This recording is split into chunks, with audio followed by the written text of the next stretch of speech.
Firas Hamza, qui est diplômé en orthodontie de la faculté de Nantes. Il est installé à Dubaï depuis 2000, l'année 2000.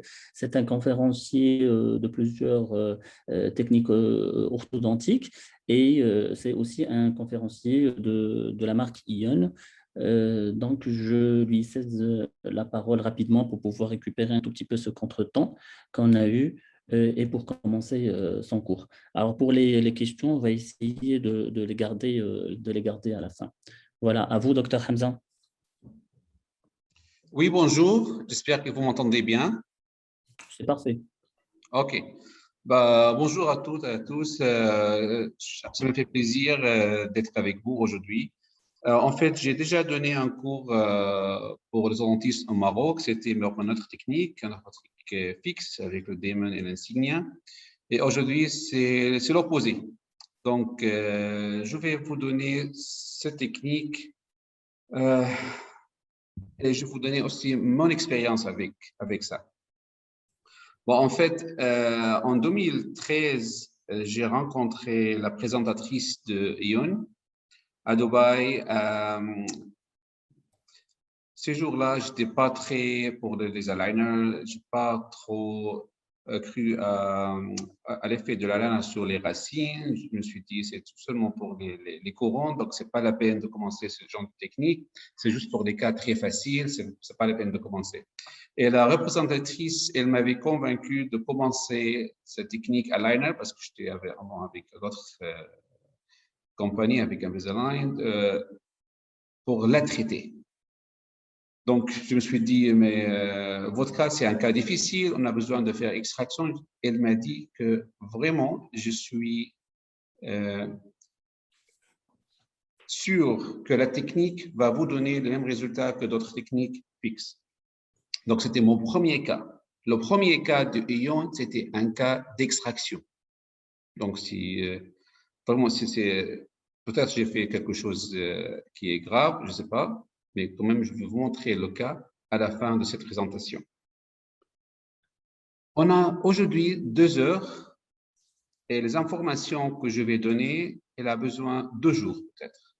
Donc, désolé, excusez-moi si je vais passer un petit peu vite sur les informations. C'est un cours de base, c'est un cours de certification. Je sais bien, plus tard, on va passer à notre étape, à notre stage pour améliorer notre expérience avec la Linux. Donc aujourd'hui, je vais parler d'autres choses. Pardon, je ne sais pas pourquoi ça ne marche pas. OK. Donc, notre cours, ça va prendre 2 heures aujourd'hui. Au départ, ça va être introduction sur le liner invisible et comment on fait les sélections de cas et comment on va faire les données nécessaires pour enregistrer les informations, les photos et tout, et les stripping, l'attachement, et créer un premier cas, et comment on fait le diagnostic, ok, les anomalies, et on fait quelquefois études de cas. Okay? Donc, notre introduction sur la liner, pour les gens qui ne connaissent pas la liner, mais je sais bien que peut-être les majorités le connaissent bien, et peut-être parmi vous, il y a pas mal de gens qui ont pas mal d'expérience avec d'autres techniques, avec d'autres compagnies, mais quand même, les informations qu'on va donner aujourd'hui, ça sera pour tout le monde. Les aligners transparentes, déplacent les dents progressivement grâce à une série de gouttières en plastique thermoformé sur mesure.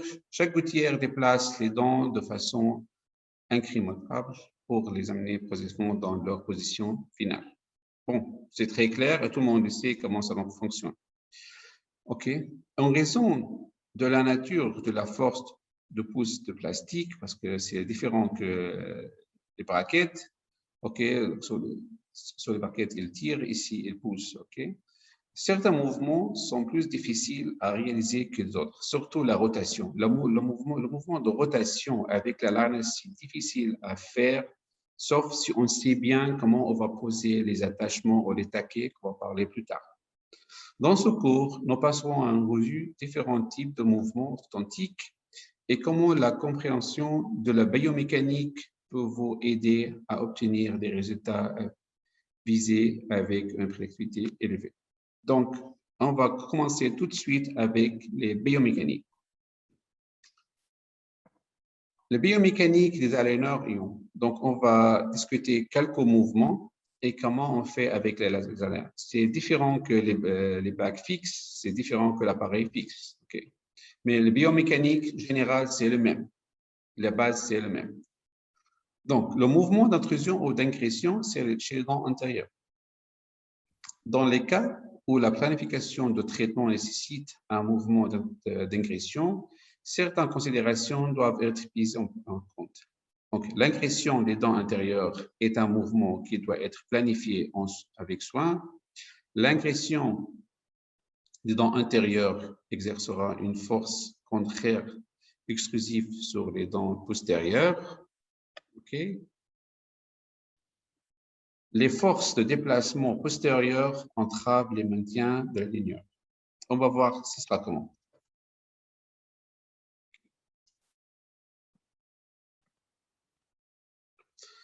Pour planifier la configuration, Pour planifier la configuration de votre traitement pour soumettre ces problèmes, vous devez utiliser des rampes d'occlusion. C'est comme qu'on fait avec l'appareil fixe. Si on a un deep bite, si on a une supraocclusion, comment on fait avec l'appareil fixe? Moi, c'est ce que je fais personnellement. Je mets des rampes au niveau palatine des incisives, aux centrales, et puis les centrales de bas vont taper sur les rampes, ouvrir l'occlusion postérieurement. Donc, on va donner la chance pour les dents postérieures de faire un petit peu d'égression et petit à petit, il y aura une force d'ingression sur les dents antérieures et l'occlusion s'ouvre. Ils remplissent deux fonctions principales. Désocclusion des dents postérieures applique la force intrusive sur les dents intérieures. C'est évident. Okay. Donc, maintenant, on va parler de quelque chose qui s'appelle le taquet ou l'attachement. Qu'est-ce que ça veut dire? À quoi ça sert? Les taquets, l'importance des taquets sur les dents adjacentes à celles qui sont engraissées est double. Pour la rétention, évite les forces de déplacement appliquées sur la partie postérieure de la ligneur. Parce que si on applique une force d'ingression, bien sûr, la ligneur va commencer à sortir du côté postérieur. Donc, les attachements ou les taquets vont aider à maintenir l'appareil à sa place. Okay? En plus, c'est pour l'ancrage, pour empêcher les forces extrusives contraires, sauf si on aura besoin de faire une force extrusive sur les dents postérieures. Et si on aura besoin de faire des forces exclusives sur les dents postérieures, on va planifier ça en avant et garder un petit peu d'espace sur les dents postérieures. Comme ça, les dents vont commencer d'avoir un petit peu d'égression. Les taquets sur les prémolaires et les prémolaires, les premières molaires sont essentiels, les taquets sur les canines quand même. Donc, on aura besoin d'avoir les taquets et des attachements sur le côté postérieur pour pouvoir avoir une ingression efficace sur les dents intérieures. Okay? Maintenant, c'est l'opposé, la biomécanique de gression. Donc, pour appliquer une force de gression sur les dents intérieures, on aura besoin de voir une surface qui applique sur les dents antérieures. En règle générale, les taquets doivent être ajoutés aux dents à extruder. Le type de taquet diffère en fonction de la position de la dent dans la bouche. Dans les dents antérieures, le taquet exclusif sont les mouvements synergiques qui sont favorables pour combiner avec l'extrusion antérieure et la rétraction des dents postérieures, taquet biseauté, rectangulaire, horizontal. Donc, si on regarde cette dent-là, on voit un petit taquet sur la surface buccale et la façon pour appliquer la force sur cette dent pour changer la direction aussi de la dent. Okay. Un mouvement intrusion sur les dents postérieures. Donc, dans le cas d'ingression sur les dents postérieures, c'est différent parce qu'on aura besoin d'appliquer d'autres moyens. Et ce n'est pas trop prévisible, prédictible. Moins prédictible qu'une intrusion antérieure, introduire des mouvements très lentement en s'assurant qu'aucun mouvement antagoniste ne se produise simultanément.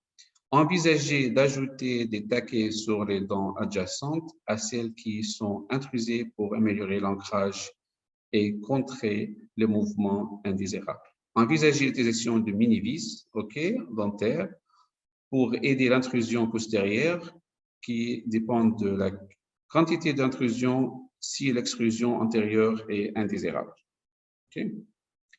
Donc, pour l'agression, comme je dit déjà, le mouvement d'extrusion nécessite une modification de la forme des dents pour donner à l'aligneur une surface contre laquelle pousser. Cela se fait grâce à l'utilisation des taquets.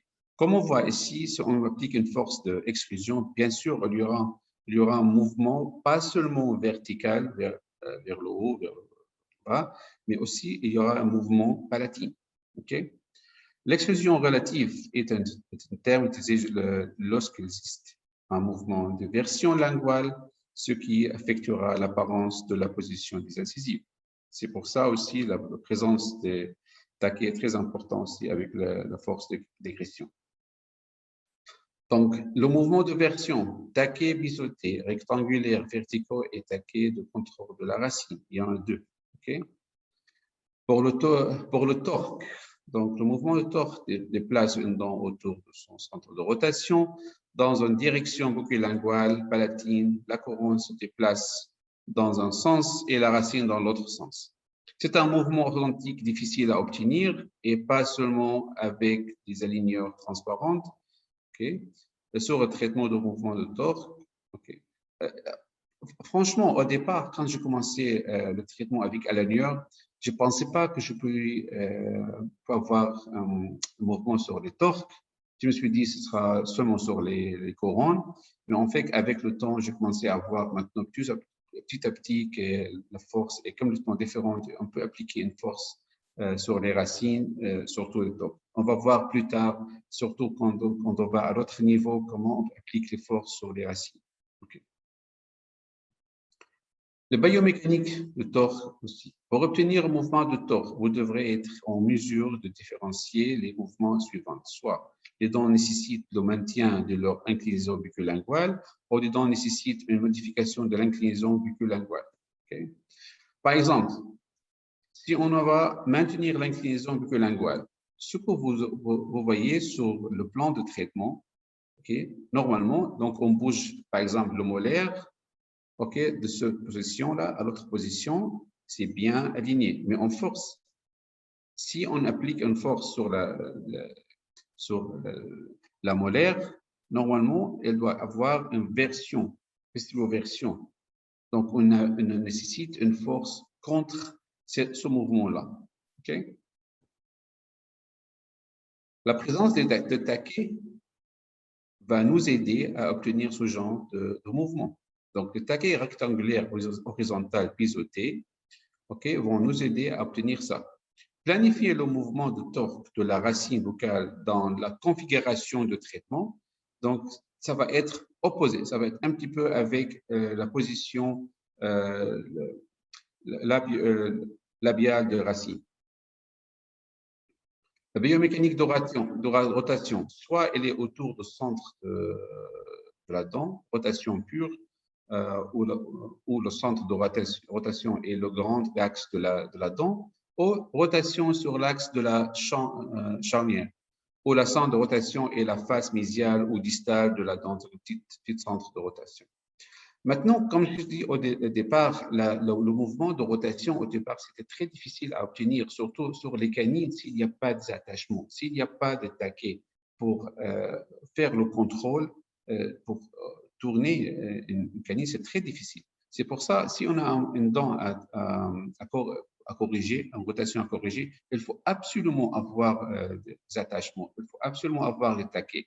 Quelquefois, on utilise deux taquets pour pouvoir corriger la rotation de la dent. Okay? Les taquets sont essentiels pour une correcte rotation du cuspide et des prémolaires, bien sûr. Le mouvement de translation. Donc, par exemple, si on va fermer l'espace, un diastéma, si on applique une force, les racines vont venir en mouvement de version. Mais si on applique une force, soit un petit peu très proche du centre de rotation, ou si on applique des taquets qui sont verticales, la force va être beaucoup plus en translation. La translation comprend les mouvements dans les directions mésio-distales et buccolinguales. Les mouvements de translation nécessitent l'utilisation de taquets pour empêcher l'inclinaison de la couronne, comme ce qu'on appelle tipping, bien sûr.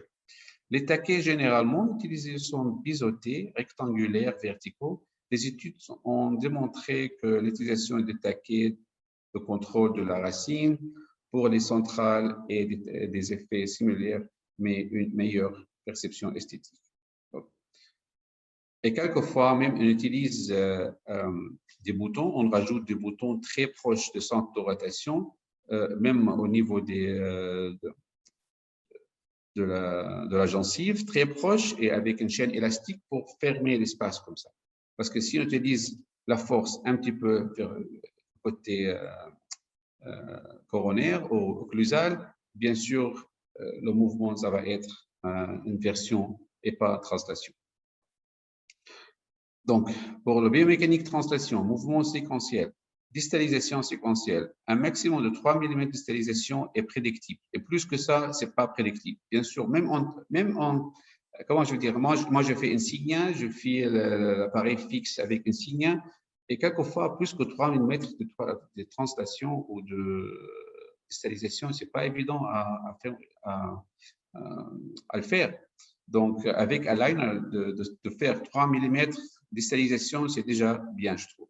La rotation mésiale des dents, des molaires de haut, est souvent recommandée dans le traitement de classe 2. Elle doit être faite quand les premières molaires commencent à se déplacer en distal. Cela permet de réduire la distance dont elles ont besoin pour se déplacer afin d'obtenir une rotation classe 1. Pardon. La présence de dents de sagesse supérieure peut gêner le mouvement distal. Même avec un appareil fixe, un appareil amovible, c'est toujours la même chose. Même les dents de sagesse incluses peuvent avoir un effet sur les résultats. L'utilisation d'auxiliaires comme les élastiques, le type dépend du mouvement, et puis classe 2, classe 3. Et récemment, j'ai commencé à utiliser même les mini-vis pour reculer l'arcade, soit maxillaire ou mandibulaire. Ça donne de très bons résultats. Donc, on peut traiter le patient comme on le traite avec un appareil fixe. Si vous voulez envisager et planifier votre plan de traitement sur tous les niveaux, pour les mouvements de translation, de torque et tout, et corriger classe 2, classe 1, open bite, deep bite, supraocclusion, biance. Donc, c'est le même principe que l'appareil fixe, OK? Mais il faut comprendre comment on peut faire ça. C'est le même principe. Si on utilise des mini-vis pour corriger classe 2 quelquefois ou classe 3, donc on peut faire la même chose avec les aligners. Si on utilise les mini-vis pour corriger une voyance, on peut le faire la même chose. Bien sûr, pour vous montrer comment on utilise ça, ce sera avec des autres niveaux qui c'est un peu élevé. Okay? Maintenant, les taquets verticaux biseautés aideront donc à contrôler les racines lorsque les dents se déplacent vers la face distale.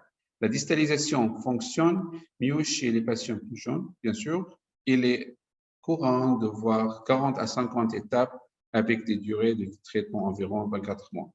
Donc, chaque aligner, on l'utilise pour 2 semaines. Ça, c'est le standard.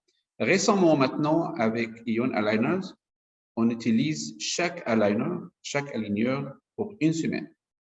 Donc, c'est le même matériel. Les matériaux sont plus fixes. C'est SmartFlex. C'est très souple.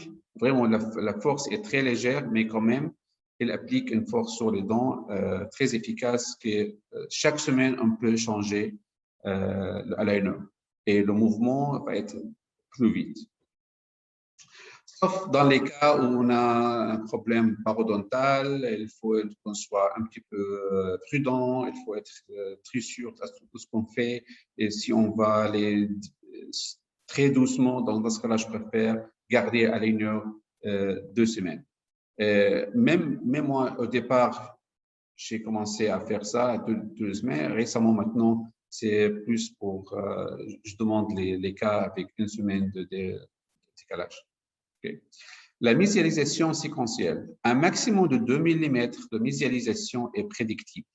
L'utilisation d'auxiliaires comme les élastiques est essentielle pour renforcer le mouvement. Il agit comme un ancrage intermaxillaire pour compenser les mouvements indésirables. Les taquets verticaux biseautés aideront à contrôler les racines lorsque les dents se déplaceront en translation mésiale. Les mésialisations augmentent le nombre d'étapes en liaison de la nécessité de l'exécuter séquentiellement. Maintenant, comment on va choisir les cas? Comment on va choisir nos cas?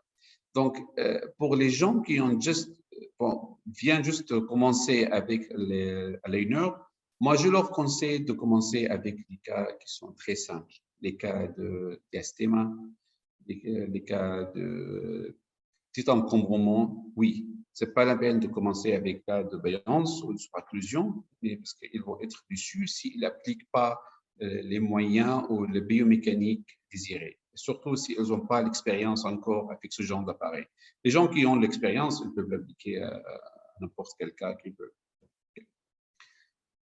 Sont-ils pour tout le monde?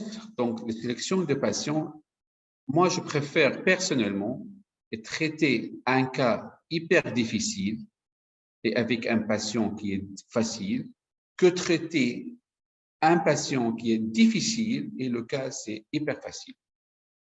Moi, je me rappelle de quelques patients qui ont venu à notre office et à notre pratique et le cas est hyper facile. Ils m'ont pris peut-être 1 an de traitement pour un traitement qu'il a besoin de 4 mois pour des petits détails et le patient est difficile, soit elle ou lui il est difficile, soit il ne met pas l'appareil, soit il ne vient pas à l'heure, soit… Donc, vous savez ça, on peut avoir ça dans notre cabinet, même avec l'appareil. Okay? Les patients à la recherche d'un traitement discret, donc c'est leur choix. C'est quelqu'un qui vient chez vous, j'ai besoin de quelque chose invisible, docteur. Donc voilà, c'est le choix. Donc il y a des gens qui demandent un appareil lingual, donc c'est notre technique, d'autres choses à faire. Moi, personnellement, j'aime pas trop l'appareil lingual. J'ai essayé pendant 10 ans. Je trouve que je dépense beaucoup de temps avec le patient, surtout sur le fauteuil, surtout si c'est un appareil aussi individualisé. Donc, il faut commander la pièce de l'Allemagne ou de l'Espagne ou de n'importe où. En plus, le temps qu'on passe sur le fauteuil et les problèmes qu'on a eu, donc je trouve que ça ne vaut pas le coup. Avec l'Aligner, on peut donner, si on fait bien le plan de traitement, on peut donner les aligners aux patients. Je le vois tous les 2 mois pour faire le contrôle, pour une petite 10 minutes ou 15 heures maximum. Et voilà. Et les résultats sont pas mal. Donc, les patients à la recherche d'un traitement discret, bonne hygiène bucco-dentaire, conformité, moins de visites cliniques, des attentes réalistes et bien informées. Okay. Sont-ils pour tout le monde? Section de cas, expérience de dentiste, bien sûr, ça joue un rôle. Une liste complète des problèmes doit être rédigée. Okay. Et comment déterminer la complexité d'un cas? État de patient, objectif de traitement de patient et de médecin, par le médecin et leur dentiste, expérience de leur dentiste et niveau de formation, bien sûr. Pour choisir le cas, donc si on va avec le choix de cas, pour les cas très simples, ok? Pour les praticiens qui ont un peu d'expérience en aligneur, donc il faut avoir un chevauchement qui est assez léger, ou encombrement qui est assez léger, moins que 3 mm. Arcade étroite, moins que 2 mm. Supraclusion, petite supraclusion, pas 100% supraclusion. Donc, overjet, pas plus que 2 mm, 2 à 3 mm. Vaillance antérieure, pas plus que 2 mm. Donc, aux rechutes, aux récidives d'un cas. Voilà, si on commence avec ce genre de cas, c'est déjà bien, et pour comprendre comment ça marche, comment ça fonctionne, comment on va appliquer le cas. Donc, pour les cas modérés, OK, espace, diastème, chevauchement entre 3 à 6 mm. En fait, je veux dire, mes premiers cas d'espace au diastème, c'était plus que 6 mm, c'était beaucoup. Je vais vous montrer à la fin de cette présentation quelques cas ou les cas de diastème. Occlusion croisée antérieure, OK. Si elle est au niveau dentaire, c'est juste, il faut pousser les dents supérieures ou reculer les dents de bas, c'est déjà bien. Mais si c'est squelettique, donc il faut penser d'autres façons. Supraocclusion modérée, aubergette entre 2 à 4 mm, voyance antérieure entre 2 et 4 mm, rotation entre 10 et 45 degrés, c'est déjà beaucoup. Okay? Pour corriger une rotation de 45 degrés, c'est déjà beaucoup. Donc 90, c'est trop. Redressement des molaires, extraction des incisives inférieures, classe 2, alignement pré-chirurgical. Donc, pour vous dire, mon premier cas, c'était extraction des incisives. Ma deuxième cas, c'était un cas de classe 3, infection articulée antérieure. Et le troisième cas, c'était diastème à plus que 6 mm. Donc, rien de tout ce que j'ai parlé, c'était mes premiers cas.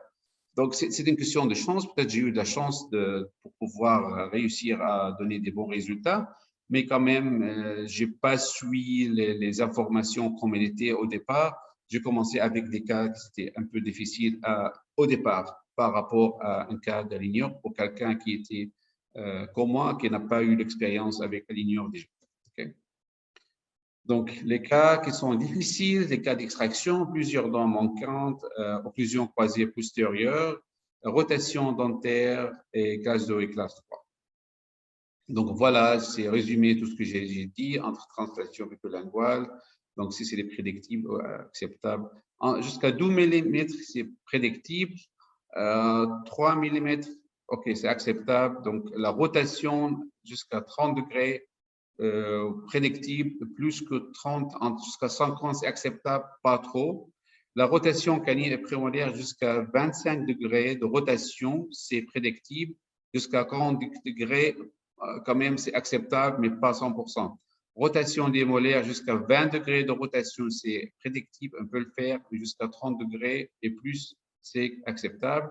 Translation, mésialisation jusqu'à 2 mm, c'est prédictible, plus que 3 mm, c'est acceptable et c'est bien possible que ce soit même pas prédictible. La translation et distalisation jusqu'à 4 mm, jusqu'à 2 mm, pardon, et ici acceptable jusqu'à 4 mm. Pour corriger la ligne médiane, 2 à 3 mm, ça va, mais plus que 3, c'est acceptable. Okay? Le torque jusqu'à 10 degrés, plus que 15, OK, c'est acceptable. Angulation jusqu'à 10 degrés et plus que 15, la même chose. Antérieure ingression par A, 1 à 1,5, plus que 2, c'est acceptable. Postérieure, ingression postérieure, donc c'est 0,5 mm déjà bien. Si on aura besoin de faire plus que ça, on aura besoin d'appliquer une force avec l'aide des mini-vis, et ce n'est pas trop prédictible, mais c'est acceptable quand même. Ingression antérieure, c'est jusqu'à 2 mm, plus que ça, c'est acceptable. Et ingression postérieure, c'est 0,5, et plus que ça va être acceptable, mais pas prédictible. OK? Maintenant, c'est la guide d'introduction à la planification de traitement et à la soumission des cas. OK? La première partie de ce cours, ça va être la planification des traitements. Bref, résumé de plans de traitement dans le cas qui peuvent être traités avec la ligne transparente ionique. Espace entre les dents, est-ce qu'il y a l'espace entre les dents? Est-ce qu'il y a chevauchement entre les dents? Comment laisser l'occlusion profonde ou supraocclusion? Vaillance, occlusion croisée, malocclusion classe 2, classe 3. Ce sont les plus essentiels à avoir. Okay? Option de traitement de diastème et espace entre les dents. L'espacement peut être classé en 3 types, légère, modérée ou importante, et peut être subdivisé entre généralisé ou localisé. Les options de traitement disponibles incluent la rétraction et le rétrécissement pour fermer les espaces, les mouvements de translation ou les deux, l'option de créer la place nécessaire à une future restauration prothétique est valable dans les cas où il y a des différences entre les tailles et la dent. Donc, option de traitement de chevauchement et encombrement. La malocclusion peut être définie comme un encombrement léger, modéré et important en fonction de la gravité de chevauchement. Cette classification est essentielle pour considérer le type de plan de traitement que vous devrez appliquer. Okay. La sous-occlusion profonde ou l'occlusion profonde. Ce problème dentaire vertical pourrait être le résultat d'une sur-éruption des dents antérieures ou une infraclusion des dents postérieures. Donc, il faut traiter la cause. Okay. Si on peut traiter la cause, si le problème ça vient des dents postérieures, donc on peut appliquer une force d'égression et quelquefois par rajouter des boutons ou des attachements sur les molaires et ouvrir un petit peu autour de la ligneur et rajouter des élastiques des deux côtés. Donc, il applique une force d'égression. Il va amener le molaire vers la ligneur. Une élévation correcte de la problème vertical effectuera largement la modalité de traitement. Les options de traitement seraient les suivantes. Première chose, c'est comme j'ai dit, sur-éruption des dents antérieures ou infraclusion des dents postérieures. Maintenir la supraclusion et se concentrer uniquement sur l'alignement, faire ingression des dents antérieures, inférieures et supérieures. Pour l'autre côté, infraclusion des dents postérieures, maintenir la supraclusion et se concentrer uniquement sur l'alignement et faire égression des dents postérieures à l'aide des auxiliaires. Okay. Point clé à prendre en compte pour la supraclusion. Lors de la planification de traitement d'un cas de supraclusion avec les ligneurs transparentes, il est prudent de se concentrer sur l'augmentation de la prédictibilité de l'intrusion. Pour cela, nous recommandons ce qui suit. Combiner l'intrusion avec des mouvements synergiques tels que proclinaison. Taquer sur prémolaire et première molaire. Okay, pour la contention, pour éviter le mouvement de la ligneur. Aussi, les incisives plus intrudées que les canines, toujours. Okay. Pour les baillances, c'est l'opposé. Okay. Si l'origine c'est dentaire, égression relative avec rétraction, égression absolue avec des taquets, s'il n'y a pas assez d'espace, il faut appliquer le stripping ou le rail. Au niveau squelettique, c'est camouflage. On ne peut pas corriger le problème squelettique. Alignement pré-chirurgical en préparation pour la chirurgie orthodontique. Quelquefois, on utilise dans les cas limites ou les ancrages temporaires ou les mini-vis. Ça va nous aider à faire camouflage. C'est un type de camouflage quand même. Okay. Comme on voit ici, okay, pour résoudre la baillance, il faut envisager une combinaison d'ingression postérieure et égression antérieure. C'est relatif, c'est jamais, c'est un cas, parce que si c'est toujours antérieur, ça va récidiver vite, donc il y aura reshoot. On est obligé de faire un petit peu d'ingression postérieure. Et par contre, si on fait ingression postérieure, ça va aider à fermer le baillance. L'utilisation de dispositifs d'ancrage temporaire, comme j'ai dit, les mini-vis, utilisation toujours des taquets extrusifs lors de l'extrusion des dents, envisager de se corriger la baillance pour compenser un possible décalage. Okay. Alors, pour l'articulé croisé ou pour l'occlusion croisée et l'arcade étroite, ainsi l'arcade étroite en absence d'occlusion croisée est traitée avec expansion palatine. Et avec occlusion croisée, une arcade expansion, les deux arcades impliquées en expansion ou constriction. Donc, on fait dans les cas extrêmes, donc on fait expansion, on rajoute une force de constriction dans le niveau bas. Donc, pour la correction de malocclusion de classe 2, maintenir les relations molaires et canines en classe 2 et aligner uniquement les dents intérieures pour améliorer l'esthétique, laissant un surplomb ouvergette, c'est un des choix. Ok, c'est pas le meilleur, mais quelquefois c'est le choix de traitement pour le patient où le cas nécessite qu'on ne veut pas bouger les deux maxillaires. Ou laisser les molaires en classe 2 et effectuer une reproximation postérieure distale de la canine à la molaire selon le besoin pour améliorer la relation canine. Ou extraction de prémolaire bicuspide au distalion des dents postérieures supérieures. Ou quelquefois, si on va reculer complètement l'arcade, on aura besoin de placer les mini-vis infrazygomatiques, comme il le fait le Dr. Chris Chang. Donc, c'est dans le zygoma infrazygomatique, connecté avec des chaînes élastiques ou des élastiques sur complètement l'arcade pour reculer l'arcade supérieure.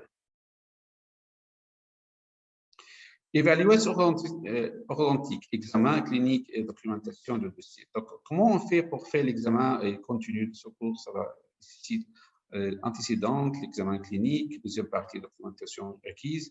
On prend comme d'habitude les photos extra-orales, les photos intra-orales, les radios, les empreintes. Donc, maintenant, soit on prend des empreintes en PVS, OK? Ou si on a le scanner, bien sûr, c'est mieux. Donc, on peut prendre le scanner vite fait et envoyer ça tout de suite. Alors, pour l'évaluation orthodontique est importante pour collecter les informations nécessaires. Ce n'est pas la peine de parler de ça. Le type d'information, c'est soit antécédent de patient, l'histoire, qu'est-ce qui s'est passé avec lui, l'examen clinique. Okay? En plus, on fait tout ce qui est examen intraoral, extraoral. Donc, ce n'est pas la peine d'entrer dans les détails parce que vous connaissez tous comment on fait. Et deuxième partie, c'est préparation de dossier, les photos extra-orales, intra-orales, comme j'ai dit, les PVS, les empreintes PVS ou le scanner, et les radios, et puis on applique la carte. Au départ, pour les radios, pardon, pour les photos extra-orales, donc on prend une photo de sourire et photo frontale sans sourire et photo de profil. OK? Pour les photos, aussi intra-orales, l'arcade supérieure, l'arcade inférieure, les côtés gauche et droite, les classifications des canines sur un peu. Si on n'arrive pas à prendre les photos de côté gauche et droite proprement, peut-être on peut utiliser un miroir ou une glace intra-orale pour faire la réflexion et avoir proprement la classification des canines et des molaires. En plus, une photo frontale. Donc, pour les empreintes ou le scanner, qu'est-ce que vous préférez? Donc, chacun, si quelqu'un qui a le scanner, c'est bien. Sinon, vous prenez empreinte PVS, OK? Et puis, vous allez demander au courrier, parce qu'à la fin de l'application, on va appuyer sur le bouton. Donc, préparer un courrier pour faire la collection. Donc, ils vont venir chez vous prendre les empreintes avec l'enregistrement de l'occlusion. Et puis, voilà, vous continuez votre dossier. Les aligneurs que nous fabriquons sont des appareils personnalisés, conçus pour l'adapter spécifiquement à votre patient sur la base d'une série de modèles fabriqués à partir des scans intraoraux ou des empreintes PVS que vous devez nous envoyer lors de la soumission de votre cas. Vous devez aussi envoyer un registre d'occlusion en silicone. Le silicone est préférable à la cire, car la cire peut fondre lors de l'expédition. C'est vrai. Les données doivent être complètes et de qualité pour optimiser l'ajustement des aligneurs et pouvoir réaliser un meilleur suivi. Donc, pour les gens qui n'ont pas encore commencé avec l'appareil aligneur, quelquefois, la compagnie va vous envoyer un message tout de suite que peut-être on aura besoin de répéter les empreintes parce que la qualité n'est pas bien. Parce que si la qualité n'est pas bien, ça va répercuter sur la qualité de l'aligneur. Et puis, à la fin, vous serez déçu et vous allez peut-être dire cet appareil ou ce produit n'est pas bien et ne donne pas les résultats que je veux. Donc, ils préfèrent 100% d'avoir des empreintes qui sont très spécifiques, très précises pour pouvoir donner un meilleur appareil.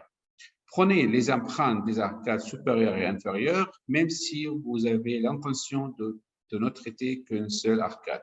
Donc, c'est vrai. Si on a envie de, par exemple, fermer l'espace de haut, mais on est obligé de prendre les empreintes de bas et prendre les registres de l'occlusion, malgré que le traitement c'est pour un seul cas. L'empreinte idéale ne doit pas présenter de bulles, de rides ou de séparation du matériau d'empreinte. Okay? Pour les radios panoramiques et céphalométriques, c'est très important pour faire la comparaison. Okay? Maintenant, le formulaire de soumission de traitement. Le formulaire de traitement est requis dans tous les cas de traitement ION et c'est obligatoire. Il contient toutes les informations nécessaires aux équipes cliniques et techniques pour créer la meilleure configuration de traitement répondant aux besoins de vos patients. Le contenu de ce formulaire comprend information de patient, le plan principal, détails cliniques, objectifs de traitement, restrictions relatives au mouvement des dents et au attachement. Par exemple, si le patient il a un implant, donc il faut mentionner ça dans le formulaire de soumission. Et si le patient il a un bridge, deux bridges par exemple, on ne peut pas bouger les bridges, donc il faut mentionner ça. Donc c'est restriction de bouger ce secteur-là. Instruction spéciale, résumé de traitement. Donc, tout ce que vous voulez penser, tout ce que vous voulez appliquer dans ce cas, on peut le mettre dans ce formulaire.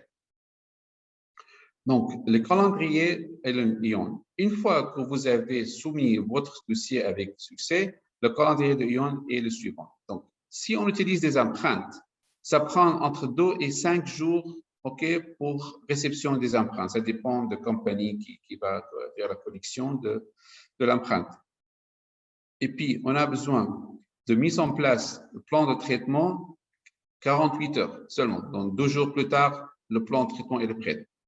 Envoi des aligneurs 5 à 10 jours après avoir fait approuvé le cas. Okay?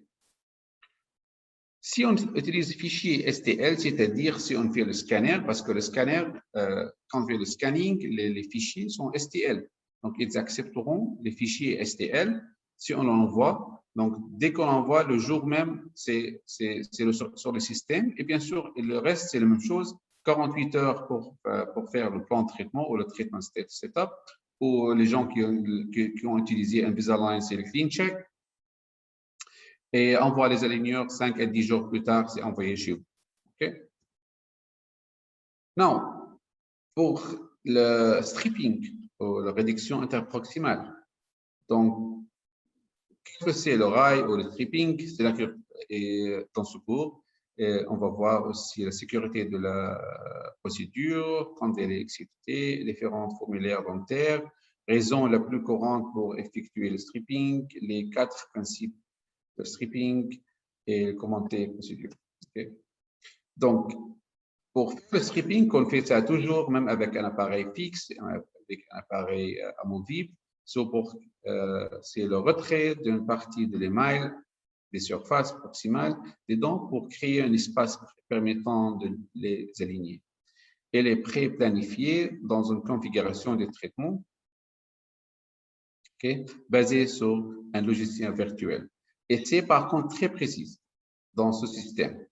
Et si par exemple, si on a le plan de faire 0,2 mm entre les incisives, dès qu'on aura fini le stripping, on a un petit clé comme une gauge à mettre et faire la mesure si c'est 0,2 moins ou plus.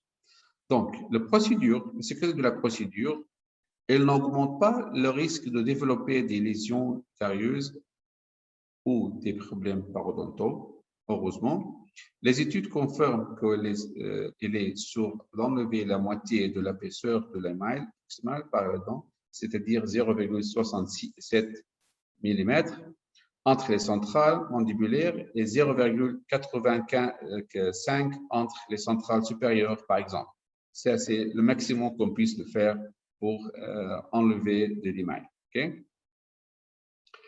En réalisé, indication, écart de Bolton pour soulager l'encombrement léger ou modéré, pour fermer les triangles noirs. Bien sûr, quelquefois, si on a, par exemple, une récession gingivale, on trouve que les dents sont bien alignées, mais on trouve le triangle noir en haut. Donc, on est obligé quelquefois de faire stripping entre les centrales ou entre les dents pour les amener ensemble et réduire la présence de triangle noir, bien sûr.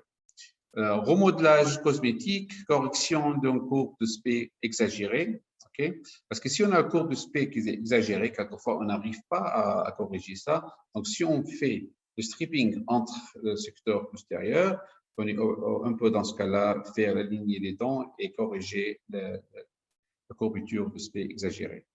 Contre-indication, mauvaise hygiène bucco-dentaire, okay, et petites dents, et dents carrées, et dents avec une importante rotation. Donc, si on a beaucoup de rotation sur les dents, donc ce n'est pas la peine de faire le stripping tout de suite. Peut-être on peut faire le stripping sur les dents sous-jacentes ou adjacentes, et puis on fait la correction de rotation, et puis on fait ultérieurement le stripping. Ce n'est pas nécessairement qu'on fait le stripping dès le départ. On peut le faire ça dès le départ, on peut faire ça même plus tard pendant le traitement. Le risque et les avantages. Exposition de la pulpe, c'est très rare chez les jeunes adultes en raison de leur grande chambre pulpaire. Sensibilité, espace excessif causé par une réduction excessive. Bon, en fait, ça peut arriver, mais quelquefois, le problème avec le stripping, il faut être très patient. Donc, si on le fait manuellement, donc il faut commencer par 0,01, 0,5, et puis 0,1, 0,2, 0,3, comme ça. Donc, si quelqu'un qui est un peu pressé, quelquefois il y a des dentistes ou des orthodontistes qui prennent une petite beurre, ok, et tout de suite, ils essayent de créer un espace au milieu. Donc, ça, c'est beaucoup, ça peut créer des problèmes quelquefois, surtout si on ne fait pas beaucoup le contrôle. Ça peut créer 1 mm ou plus entre les dents. C'est vrai, c'est vite fait, mais ça peut créer de sensibilité, ça peut créer des problèmes ultérieurement. OK? Chevauchement. Donc, pour corriger le chevauchement, soit par expansion, soit par proclinaison, soit par distalisation. OK? Et comment on fait aussi, soit aussi par extraction ou faire stripping. Ça c'est autre choix. OK? Il y a d'autres options mixtes. OK? C'est de soit on fait le stripping ou le rail. L'objectif est de préserver la dimension de l'arcade. OK? Mais si on fait l'extraction, ça va réduire la dimension de l'arcade. Ça va réduire même la forme de l'arcade. Moi, je suis personnellement contre l'extraction, sauf dans les cas très extrêmes. Quelquefois, j'ai fait l'extraction, je n'ai pas dit que je ne fais pas l'extraction. Ce n'est pas seulement parce que je teste ça, peut-être parce que je fais aussi j'applique les mécaniques de Damon dans mon cabinet. Et la majorité de mes cas sont sans extraction. Okay. Donc, si on compare l'expansion vers le stripping, donc, prenons l'exemple suivant. Donc, si nous faisons une expansion, nous prenons gagner environ 5 mm d'espace et ainsi réduire la quantité de stripping nécessaire. Donc, toujours, moi, je suis pour l'expansion, toujours pour pouvoir gagner beaucoup plus de place sans appliquer le stripping, sans appliquer l'extraction. Mais dans quelques cas, on est obligé parce que je peux dire avec l'appareil fixe, on peut obtenir peut-être d'expansion beaucoup plus l'appareil amovible, ok? Mais ça ne veut pas dire que dans tous les cas, on va faire ça, non, bien sûr. Donc, on peut faire les deux, on peut faire expansion, on peut faire proclinaison, et si on veut, en même temps, on peut rajouter le stripping ou le rail, mais si on commence par l'expansion, on va réduire le montant de stripping. Si on ne fait pas d'expansion, donc le montant de stripping ou de rail, ça va être beaucoup plus. Les quatre principes de la rail ou de stripping, c'est précision, timing, mesure et suivi, sécurité de patient. Okay. Quand envisager stripping, oui, on fait faire une rail quand la fiche de rail indique. Donc, dès le départ, on a un petit papier qui mentionne le montant et la place et quand. Okay. Et ne pas réaliser le rail quand le contact est déjà ouvert. Okay. Comment on fait ça? Soit on fait ça avec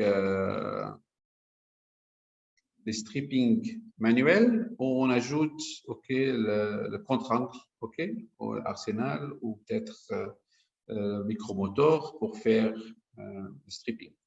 Soit avec un disque, soit avec les autres moyens. Moi, j'aime pas trop les disques. Je trouve que c'est un peu... Moi, j'aime pas trop, je me sens pas trop bien. Je préfère l'autre, avec les 4 couleurs qu'on a ici. Chaque couleur, ça mentionne quelque chose. 0,1, 0,2, 0,1, 1,5. Oui. Okay. Donc, les taquets, les attachements. Que sont les taquets? Donc, ce sera la dernière partie avant que je bouge et vous faire montrer comment on va appliquer les cas et comment on va traiter les patients. Que sont les taquets? Pourquoi avons-nous besoin de taquets? Fonction des taquets, forme et utilisation des taquets, acceptation des taquets par le patient et comment poser les taquets et autres composants renfort de couple, rampe et occlusion. Okay? Voilà. Ce qu'on voit ici dans la photo, ce sont les tarés ou les attachements, comme des petits attachements en composite. Les taquets sont des petits appuis collés sur les surfaces de la dent pour aider les gouttières à obtenir un mouvement difficile visé. Ces plots de résine de composite sont fixés par le praticien au début du traitement des aligneurs transparentes à l'aide des templates spéciaux de Aeon. Donc, dès le départ, avant qu'on commence, on voit quelque chose qui s'appelle template T1. T1, c'est juste ça prend la forme de la dent ou des dents avec la place des attachements. Je vais vous montrer comment on va placer ça plus tard. Et tout d'abord, on essaye et puis on va rajouter les composites et avec toutes les procédures de faire les gels, etch gel et puis les matériaux pour coller les composites. Choix de taquet, de sa forme, sa taille et sa position. Il faut prendre en compte les instructions et préférences de docteur et aussi les restrictions spécifiées dans le fiche résumé. Donc, ça m'arrive quelquefois, il y a des patients qui viennent et me disent docteur, je n'ai pas envie d'avoir quelque chose sur les incisives de haut et le bas. Je n'ai pas envie que ça se voit. Donc, on est obligé de mentionner ça. Don't place attachment on these teeth. Ce n'est pas la peine de mettre les attachements et les taquets sur ces dents-là. Donc, 1, 2, 1, 2, 1, 2, 1, 2, ou c'est sur l'autre corps. Et si, par exemple, il y a des couronnes et on pense que peut-être ça va tomber, ça ne va pas coller beaucoup bien, peut-être on peut mentionner ça. Pourquoi avons-nous besoin de taquets? Les taquets fonctionnent comme protuberance qui permettra à l'aligneur de créer des forces visées à engendrer des mouvements dans les 3 espaces dimensionnels. L'aligneur fera pression sur les surfaces pleines de taquets, appelées surfaces actives afin d'exercer la force suffisante qui déplacera les dents. Okay? Donc, si on regarde bien les attachements, il est comme ça, l'aligneur, ça vient et sur l'attachement. Donc, les forces vont être appliquées sur l'attachement. Les attachements vont faire la direction de force vers les dents. Okay. Alors, pourquoi avons-nous besoin de taquets? Revenons à la biomécanique des aligneurs pour comprendre pourquoi nous avons besoin de taquets, comment les aligneurs déplacent les dents. Et par contre, au départ, ce n'est pas la peine de savoir quel taquet, quel attachement il faut mettre. Donc, ce sont les techniciens qui vont vous aider au départ pour placer les attachements. Peut-être plus tard, dans les étapes plus avancées, vous pouvez aussi discuter avec les techniciens sur quel attachement, quel taquet vous préférez. Donc, déjà, dans l'aligneur, par exemple, si on a un incisif à corriger, déjà dans les aligneurs, comme on voit ici dans la photo, il y a une force qui dirige la direction et la rotation de la dent. Donc, c'est déjà bien pour ce genre de dents, comme les incisives. Okay? Mais avec les dents comme les canines, c'est difficile à corriger ça à cause de la forme à cause de la forme de la dent. Donc, on est obligé de rajouter des attachements, ce qui est les taquets, pour diriger la force et pour pouvoir corriger la rotation. Okay? Donc, les fonctions de taquet, on a deux types de taquets. Il y a type des taquets actifs et il y a des taquets passifs. Okay? Pour les taquets actifs, okay, rotation difficile comme les canines, prémolaires, okay, et molaires, dû à leur forme et taille, et pour contrôler le mouvement de racines, mouvement mésodistaux et angulation, et pour l'égression. Ce sont les taquets actifs. Les taquets passifs, nécessairement, c'est pour les contentions. Okay? Contention en mouvement d'expansion et de rétraction. Donc, rétraction. Rétention dans les cas de couronne clinique. Donc, si le cas clinique est très court, on a besoin de quelque chose pour rattraper. Sinon, ça va sortir. Okay? Si on applique une force, par exemple, d'ingression au niveau des incisives inférieures, donc s'il n'y a pas des attachements postérieurs, le gouttière ou l'aligneur va sortir tout de suite. Résumé de l'utilisation des taquets par type de dents et mouvement, ça va être peut-être, c'est pas la peine d'avoir tout parce qu'on va l'oublier. Je vais vous dire que ça dit maintenant. Ça m'a pris plus qu'un an pour mémoriser tout ça. Okay. Acceptance des taquets par la patiente, ça dépend de patients. La majorité de patients, ils accepteront bien la présence des attachements. Le plus important de ne pas les mettre en avant. Et quelques patients, s'ils sont un peu difficiles sur mes attachements, il va dire quelle est la différence entre la ligneur et les bagues? Moi, je préfère avoir des bagues, c'est presque comme des bagues. Il y a des gens qui sont comme ça. On est avec tout le monde. Hein. Les aligneurs transparentes avec taquets sont considérés comme plus esthétiques que les autres appareils authentiques fixes. Mais c'est vrai, en général, on ne le voit pas bien. On le voit juste sur le côté s'il sourit beaucoup, mais ça ne se voit pas beaucoup. Et normalement, toutes les personnes, les acteront bien. Okay. Comment poser les taquets? Donc, on commence par vérifier votre fiche de progression envoyée à chaque étape qui indiquera quand et où les taquets doivent être placés. Vérifiez le modèle envoyé avec votre kit d'aligneur ion. Rincez à l'eau, fluoride et tester l'ajustement. Donc, avant tout, il faut regarder si c'est bien, ça coïncide avec le plan de traitement. Okay? Moi, personnellement, j'essaie à la bouche, OK? Et puis, je fais sortir. Et puis, on commence l'application clinique. Donc, qu'est-ce qu'on a besoin pour appliquer ça?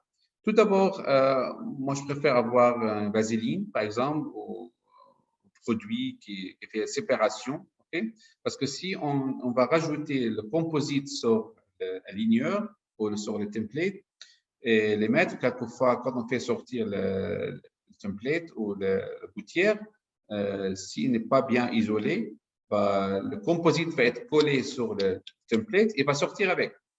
Donc, mais si on met un côté de vaseline entre l'aligneur et le composite va sortir facilement. OK? Donc, la prochaine fois, procédé à préparationnel pour fixer les taquets, vous auriez besoin de, voilà, attache gel, OK, gel, composite, de la colle. OK? Comment on va placer l'attachement? OK? Regardez bien. Tout d'abord, on va rincer, OK? Essayez le gouttière, OK? OK? Bien nettoyer, OK? Et puis sécher, appliquer les gels sur l'endroit là où on a besoin de mettre cet attachement, rincer, sécher, puis applique l'adhésif.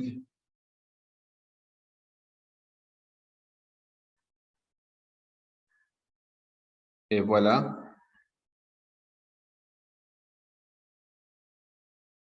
Soit on utilise tout de suite la lumière, ou on peut attendre pour mettre tout et faire la lumière une seule fois.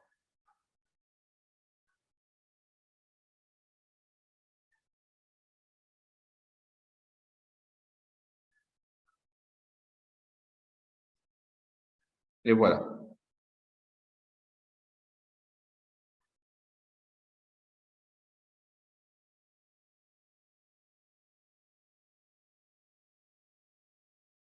Et puis on applique.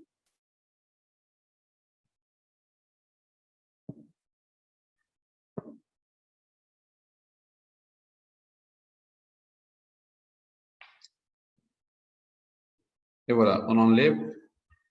Et puis on va nettoyer autour de l'attachement, autour de taquet, pour ne pas avoir des composites autour. Et puis on essaye avec floss s'il y a de composites résiduels entre les dents, parce que sinon les dents ne vont pas bouger. Et puis on va essayer, tout va bien, voilà. C'est comment on va placer les attachements. Okay? Donc, on revient. La prochaine étape est d'isoler et de préparer les dents sur lesquelles les taquets sont placés. Appliquer ensuite une petite quantité de composite dans la poche de fixation en les surremplissant légèrement. Okay. Appliquez complètement le template rempli sur la dentition et assurez-vous que le taquet s'ajuste aux dents. Appliquez les taquets de chaque cadran séparément. Donc, il ne faut pas mettre tout à la fois. Ne pensez pas qu'on peut mettre, par exemple, 6 taquets à la fois. Moi, je préfère, par exemple, commencer par côté droite. Je mets 3 à la fois, et puis j'enlève, et puis je mets le 3 à l'autre côté, et puis même chose sur le bas. Si on met tout à la fois, ça ne va pas être très précise. Et c'est bien possible quand on va enlever le template, OK, qu'il y a des taquets qui vont être décollés ou des attachements qui vont être décollés. OK? Vous devez maintenir une légère pression, puis appliquer la lampe de polymérisation selon les instructions de fabrique. Retirez ensuite le template, OK, et l'accès de composite à l'aide de fraises de finition ou de carbone. Okay. Regardez bien comment on regarde les clés, OK? Et puis, on doit enlever tout ça. Gardez à l'esprit qu'il est essentiel d'avoir des taquets bien définis pour ajustement des aligneurs et un bon suivi des mouvements obtenus par les taquets. Attention aux excès de flash et aux attaches déformées qui peuvent avoir un impact négatif sur les traitements. Mais quelquefois, quand on enlève les templates, je vois bien que l'attachement ne coïncide pas, il n'a pas la même forme que le template. Donc, à mon avis, dans ce cas-là, prenez quelques temps, même si ça va prendre un petit peu 5 minutes de plus, et le refaire mieux que la garder comme ça. Et puis, quand on va mettre les aligneurs et ils ne vont pas marcher comme on veut. Okay. En plus, il y a quelquefois, dans les cas de supraocclusion, ils nous donnent des aligneurs, okay, avec les rampes. Mais ces rampes-là, il ne faut pas les remplir, il faut le garder vide tout le temps. Ce n'est pas pour remplir, c'est juste pour le garder vide. Ce sont des prominences non remplies sur la surface linguale des incisives supérieures des aligneurs pour aider à la correction des cas d'occlusion profonde. Elles remplissent deux fonctions. Comme j'ai dit, c'est pour l'occlusion, désoccludre les dents postérieures, appliquer une pression supplémentaire pendant l'occlusion pour faire ingression des dents intérieures, inférieures et supérieures. Okay. Là, maintenant, on va passer à l'étape qui est très importante, c'est comment on va appliquer, faire l'application au soumettre un cas. Donc, dans ce cours, on va voir la sélection des patients et des cas, préparation de dossier et soumission, analyse et évaluation de composants de traitement, suivi des cas d'évaluation de progrès et résolution des problèmes. Okay. Examen et évaluation de la configuration. Okay. Objectif, évaluation de la configuration des traitements, vérification de l'occlusion, position finale des protocoles des mouvements, réduction amylaire interproximale, attaquer sur correction et communiquer avec l'équipe. Okay. Objectif, évaluation de la configuration est d'une grande importance pour obtenir les meilleurs résultats de traitement pour votre patient. C'est le moment où vous pouvez vérifier tous les détails de votre plan de traitement et assurer que les objectifs ont été atteints, à communiquer avec l'équipe pour toute modification reprise. Les mouvements de la simulation 3D sont ceux qui sont transférés à la dentition de patients à travers la lignure. Il est donc important que ceux-ci, ainsi que les objectifs, soient revus et étudiés en profondeur à cette étape. Très important pour savoir si, par exemple, à la simulation 3D, il y a un mouvement que vous pensez que c'est difficile à réaliser, donc il faut rejeter le plan de traitement. On peut avoir un 2 cm de overjet et puis à la fin, on peut le mettre à 100% correction. Mais quelquefois, c'est difficile à avoir ça. Donc, il faut voir le biomécanique et les mécaniques. Avec tous les respects, avec tous mes respects pour les techniciens. Les techniciens, ils savent bien comment ils vont aligner les dents, mais c'est vous êtes l'orthodontiste et vous savez bien si ce mouvement il est réalisable ou pas. Et je pense que la différence entre l'orthodontiste et les dentistes, quelquefois, c'est dans ce genre de petits détails. Avec les respects de dentistes, bien sûr, il y a pas mal de dentistes qui ont beaucoup plus d'informations que d'autres personnes. Ils ont beaucoup d'informations. Malgré ça, quelquefois, je n'ai pas dit tout le temps, peut-être il y a des petites étapes, petits détails qu'on a besoin à remplir. Okay? Donc, le biomécanique appliqué, c'est très important à savoir. Correction de classe 2, division 2, avec une supraocclusion de 100%. C'est pas si facile à faire tout de suite là. Donc, il faut suivre le technicien, comment ils ont fait chaque mouvement et pour savoir est-ce qu'on peut réaliser ça vraiment ou pas. Okay? Évaluation de la configuration de traitement. Afin d'avoir une évaluation systématique de toute la configuration de traitement, vous devez finir ces 5 points clés. Occlusion, position finale et protocole de mouvement, réduction interproximale et le taquet et sur-correction. Okay? Évaluation de la configuration. Donc, ce que je veux dire, est-ce que vous allez approuver le plan de traitement ou pas? Le plus important, c'est l'occlusion. Commencez par vérifier l'occlusion. Est-ce que c'est ce que vous cherchez ou pas?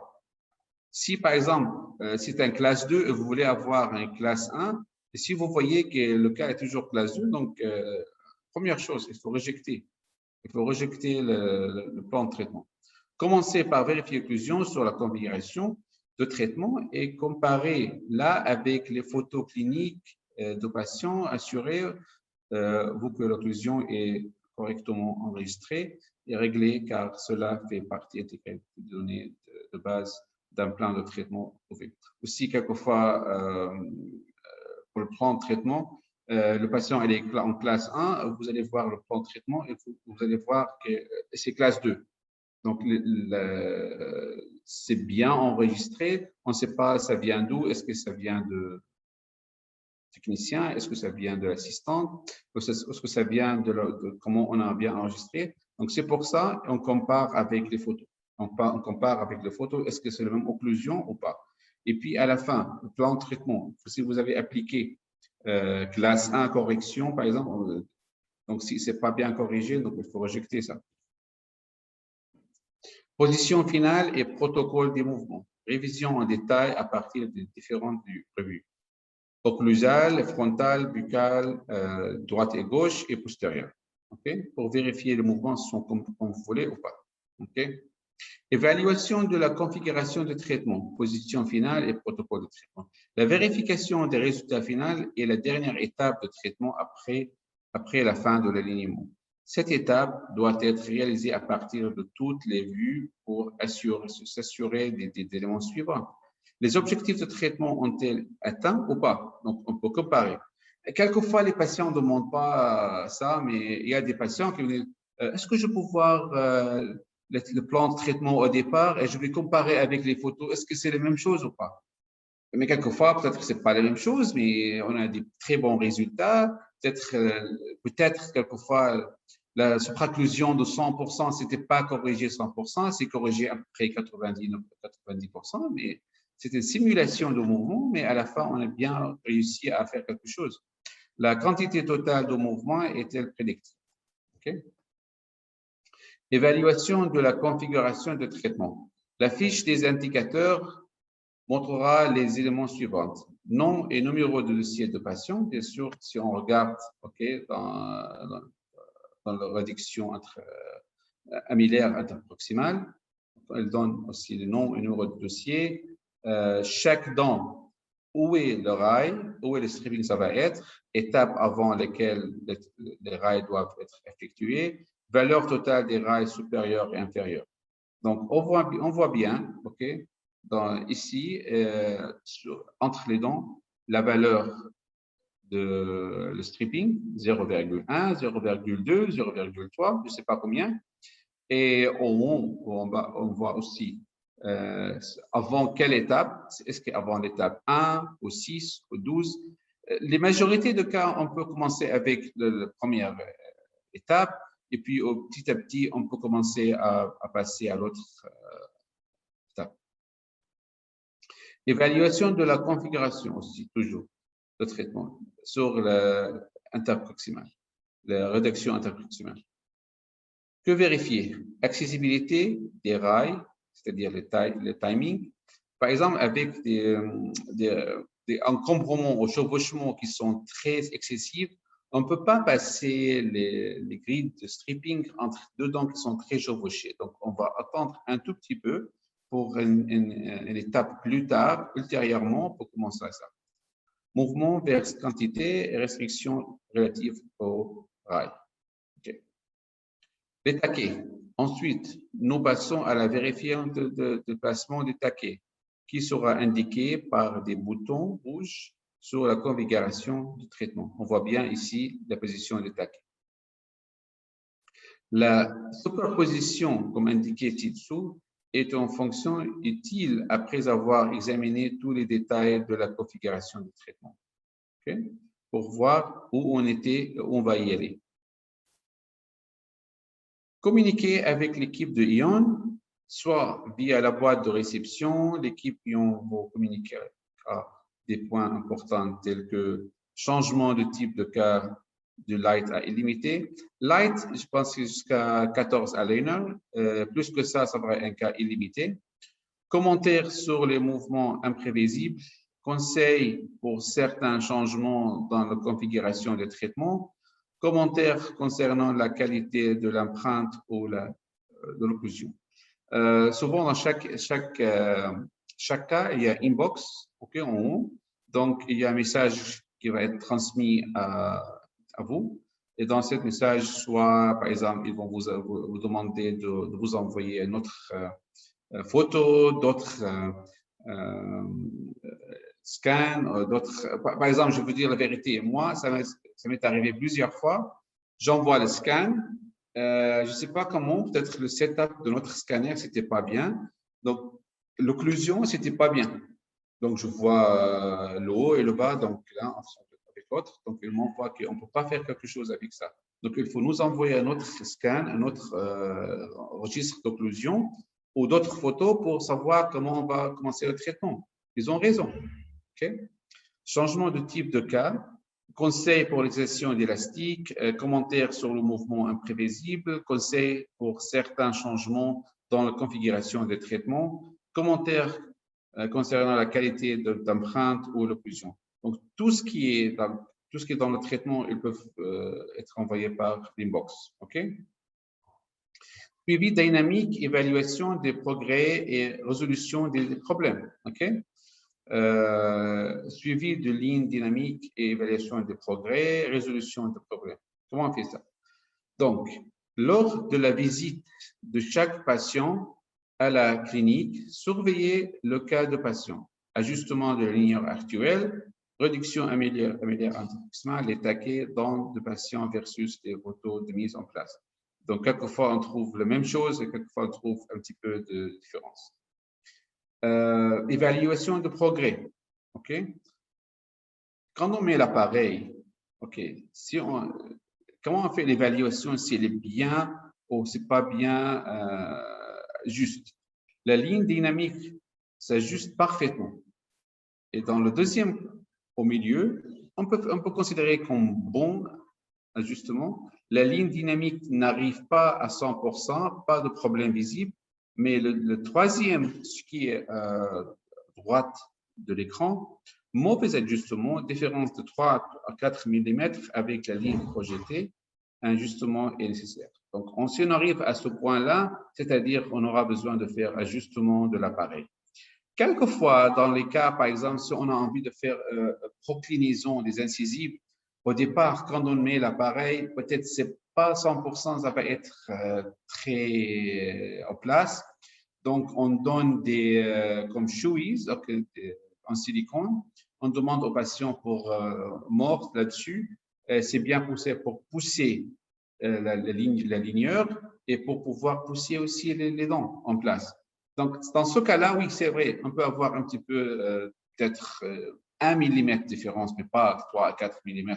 3 à 4, c'est-à-dire c'est beaucoup, donc il y a quelque chose qui ne va pas bien. Soit le patient n'a pas mis l'appareil, soit elle a changé trop vite. Moi, j'ai dit 2 semaines, il a fait 3-4 jours, elle n'a pas écouté. Soit, je ne sais pas, il y a quelque chose qui ne va pas bien. OK. OK. Donc, évaluation pour le progrès. Donc, soit non-conformité de patient, donc de compliance, c'est très important, mouvement difficile à effectuer, facteurs externes, impétement sur le tissu, ajustement étroit, taquet qui n'est pas bien, problème d'occlusion, espace résiduel, triangle noir, incident avec la ligneur, qui pourra provoquer une mauvaise trajectoire. Comme j'ai dit, il y a beaucoup de raisons, on ne sait pas qu'est-ce qui s'est passé. On peut savoir quelquefois on ne peut pas savoir. Okay? Et quelquefois, les patients, ils veulent absolument passer à l'autre étape de faire ajustement pour ne pas avoir responsabilité de tout ça. OK? OK.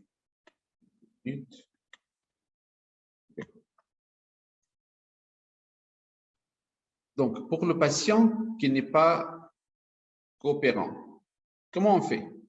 OK. Comment on peut savoir si le patient n'est pas coopérant? Donc, déjà, quelqu'un qui ne vient pas au rendez-vous, normalement, ce n'est pas un patient coopérant. Montre à la clinique qu'elle ne porte pas les gouttières. Comment ça se fait? Quelquefois, le patient vient chez moi et je remonte où est le gouttière? Ah, elle est chez moi. Mais pourquoi tu l'as enlevé? Parce que je viens chez vous. Bon, il n'y a pas de raison pour ça. Hein? Donc, je leur dis, si tu ne supportes pas maintenant l'appareil, c'est-à-dire, vous ne mettez pas chez vous. Si chez moi, vous ne mettez pas l'appareil, c'est-à-dire chez vous, vous ne mettez pas. Non, non, je mets tout le temps, mais sauf maintenant, j'ai enlevé. Si, une question à poser. Difficulté à mettre ou à retirer les gouttières. Aligneur très propre. Ouais. Quelqu'un qui vient chez vous après à la fin de, par exemple, 6e étape, c'est mon 6e, si vous regardez, c'est nickel, c'est pas touché. Ça se voit. Et vous mettez l'appareil, ça rentre pas, ou ça sort pas, ou ça se voit que c'est très serré. C'est bien possible que le patient n'a pas mis l'appareil. Mais quand même, il faut motiver le patient tout le temps pour le porter l'appareil. 22 heures par jour, entraînez-vous à la mettre, le retenir, et donner quelques astuces aux patients. Donc, comment on fait dans ce cas-là? Donc, je demande aux patients pour porter la ligneur pour une période très allongée. OK? Donc, chaque cas est différent, vraiment. OK? Aller en arrière, porter l'intérieur pendant un certain temps, puis continuer normalement. Donc, ça se voit que le patient ne met pas l'appareil, donc il faut encourager le patient pour le mettre. OK? OK.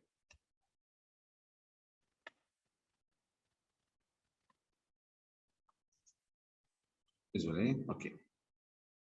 Donc, utilisation de fil dentaire non ciré. Difficile à retirer, il s'accroche, c'est-à-dire qu'il y a de la colle là où il y a des pointes qui sont très serrées. Okay? Donc, dans ce cas-là, c'est stripping planifié ou stripping n'était pas planifié. Vérifier au fer. Okay? Ou utiliser une fine bande pour ouvrir le contact. Quelquefois, je prends une petite bande pour ouvrir le contact s'il était trop serré. Se retire facilement, c'est l'autre option. La déviation de ligne de suivi dynamique à une autre pause. Donc, on va voir. On va voir c'est quoi la raison derrière. Les taquets.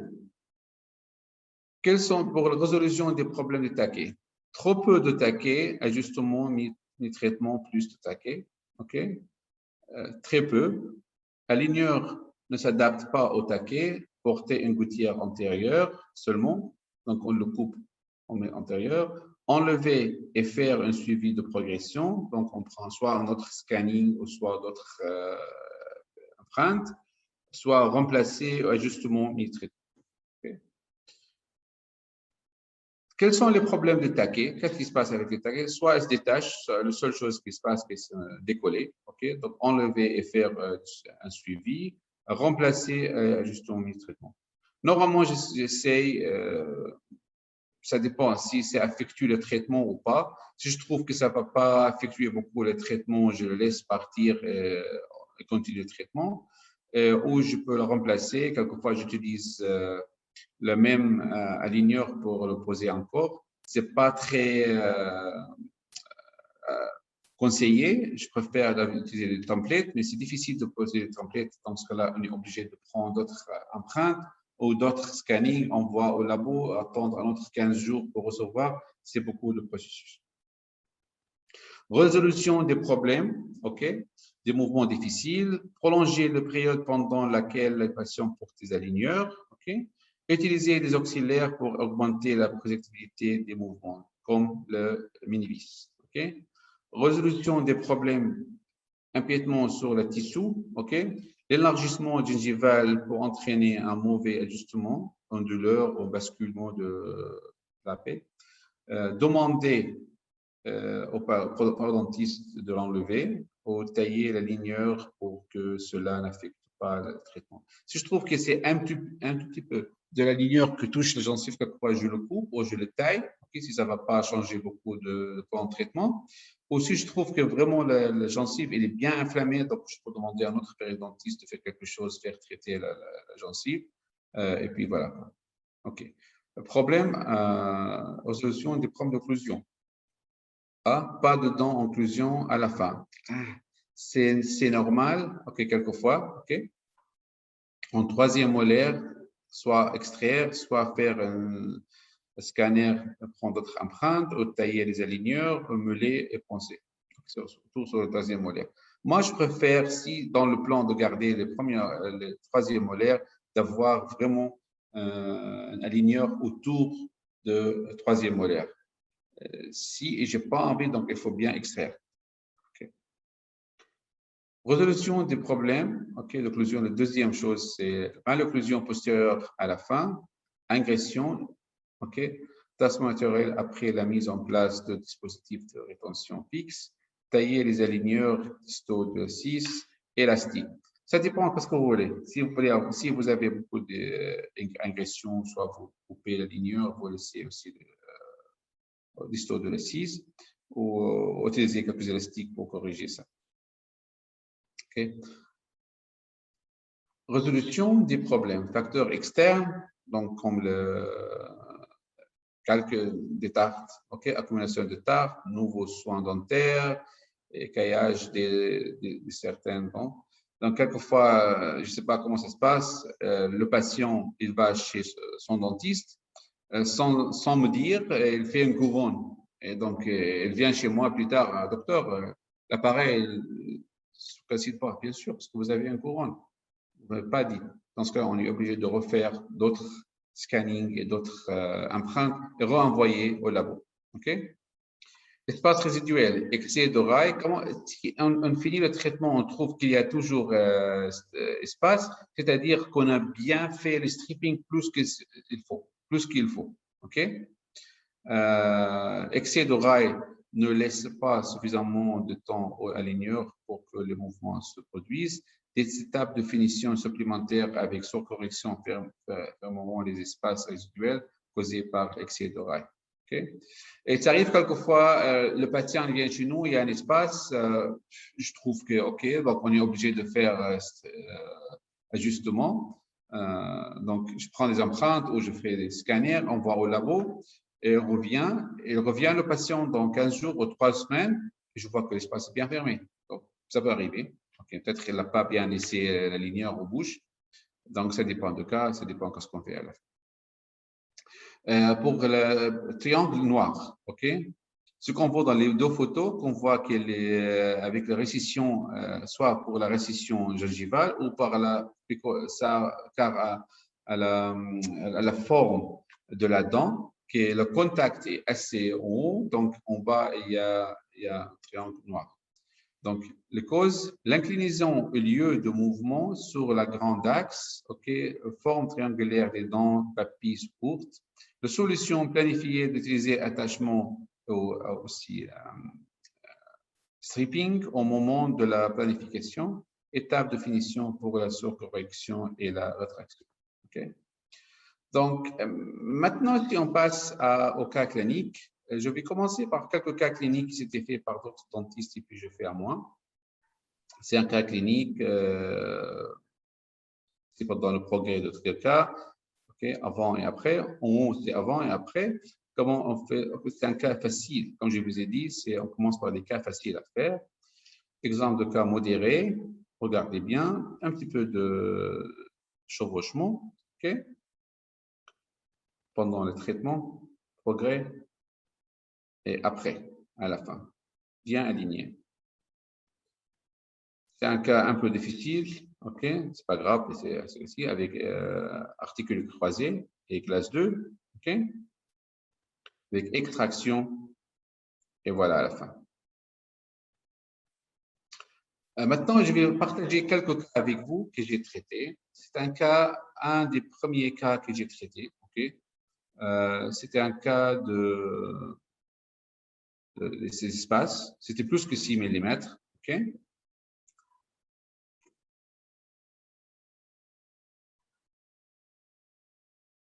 Et puis, commencer le traitement, c'est pendant le traitement, avec les taquets, petit à petit, commence à fermer l'espace. Et puis, voilà la fin. OK? OK. Voilà la fin. Donc, je trouve que les qualités de finition, c'était pas mal. Je sais pas, on peut faire ça avec les bagues fixes Donc, c'est presque les mêmes qualités de finition. OK? Avant et après. OK? Regardez la finition. Petit à petit. On va dans le morph. Voilà. La fin. En bas. Voilà. Okay. Un autre cas, c'est un cas qui était envoyé par notre prosthodontiste. Cette patiente, elle voulait absolument faire des facettes pour ses dents, mais le prosthodontiste, il ne pouvait pas faire les facettes parce qu'il a une occlusion bout à bout. Et lui a dit, donc on ne peut pas commencer à faire quoi que ce soit avec vous sans voir l'autre prosthodontiste. Elle est venue me voir, elle m'a dit, donc regardez, elle est classe 3, potentiel classe 3. Elle a fait déjà un traitement en Hollande, ils ont fait des facettes en composite. Regardez l'occlusion bout à bout, donc c'est difficile à faire ça. Donc, je lui ai proposé de traiter le haut et le bas avec un appareil. Il ne voulait absolument pas d'avoir un appareil fixe, donc avec la ligneur, pour reculer les dents de bas et corriger les classes 3 et faire protéison de dents de haut. Elle voulait avoir un volume sur ses dents. Donc, elle a dit, je n'ai pas envie de traiter mes dents de bas selon le haut. Donc, on était obligé, je me suis dit, si on va faire le traitement, il y aura des espaces entre les dents. Et c'est ce qu'il voulait, le prosthodontiste. Il voulait avoir des espaces en avant pour pouvoir poser ses facettes avec le volume. OK? Donc, avant et après. Avant, pardon. Moi, j'utilisais le logiciel première version. OK? C'était un des premiers cas. Donc, voilà. Le cas comment été fait à la fin. On a fait 12 aligneurs. Et puis, elle est partie voir le prosthodontiste. Et voilà. Donc, c'était son objectif de finir le cas comme ça. Et c'est ce qu'elle voulait pour améliorer le sourire. OK.